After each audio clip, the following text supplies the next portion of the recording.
Well, buy now, pay later continues to gain some popularity. It's expected to account for $18.5 billion in spending this holiday season, 2024. That's according to Adobe Analytics. Here with some insight into current buy now, pay later trends is Kevin King. He's the Vice President of Credit Risk at LexisNexis Risk Solutions. Great to have you here with us. And so, as we're just evaluating some of these stats and the spending here, what does this really hold for the mentality of the consumer from your own read through right now? Oh, that's a good question. I think it's the answer is that maybe changing the way consumers are thinking about credit, right? Because it's creating more affordable rates and terms for individual retail purchases. But I think Matt just made a really good point a moment ago. It's also something that may be doing some harm in terms of encouraging unsustainable purchasing habits and allowing consumers, if they're not managing how they use these loans carefully, to get in over their head very quickly. And so, how do you expect that, especially coming off of a holiday season where consumers have already been regarded by many of the retailers as looking for promotions, looking for discounts, and ultimately looking to perhaps put some of their rewards into play as well? When we get into next year, where buy now, pay later could either take a back seat, or ultimately you look at a consumer that says, I just don't need to tap into this experience as much anymore because I am being more judicious about my spending. We see actually maybe a different set of behaviors, Brad, already into the holiday season. LexisNexis Risk Solutions monitored this past November relative to November 2023. We saw a 20% increase in buy now, pay later use, and that increase really started spiking maybe a week or two earlier than Black Friday and kind of that traditional kickoff of the retail season. And that growth, Brad, according to our research, is not driven by new consumers who are trying this out for the first time. 94% of those buy now, pay later loans came from existing customers that already used the service, but wanted to find more and more ways to leverage that financial tool. So I don't know if I see the appeal broadening, but it's clear that once consumers develop an affinity and a familiarity with these tools, they're using them again and again, retail season or not. So further entrenchment among an existing user base is something that you're tracking, it sounds like. So with that in mind, has the type of purchase that people are expanding their use of buy now, pay later for, has that changed materially, or is it the same type of classification or product that you're noticing right now?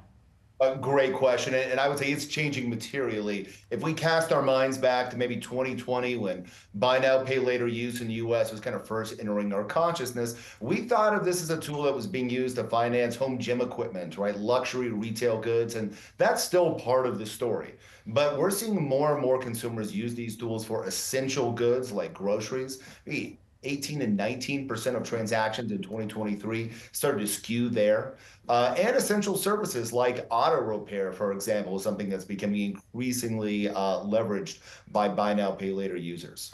So with that in mind here, and this might be coming a little bit back to the question that we had brought up in our previous conversation, and to start off our conversation a little bit, what does that actually mean that the health of the consumer sits at right now? I mean, we're going to get a data print this week, and CPI will get retail sales as well next week, and the Fed's really going to have to put together their own assessment among the health and really try to encapsulate the health of the consumer going into 2025. What does that look like from your own assessment if you do have this many consumers that are using BNPL for even groceries right now?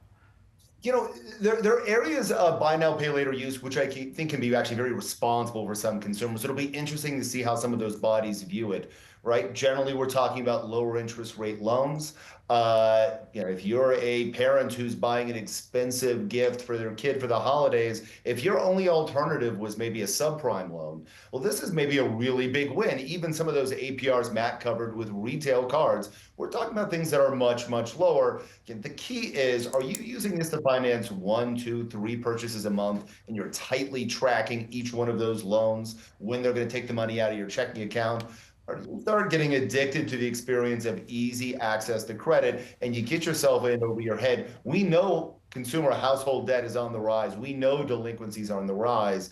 It's going to be interesting to see how this user base starts handling subsequent or concurrent, maybe buy now, pay later loans, can they manage that burden? Or do we start seeing it further accelerate the pace of delinquencies in the US? Just lastly, while we have you here, Kevin, just want to give people some actionable advice here as they're doing some of that shopping this holiday season. What is the decision tree for safe buy now, pay later actions that consumers may be taking?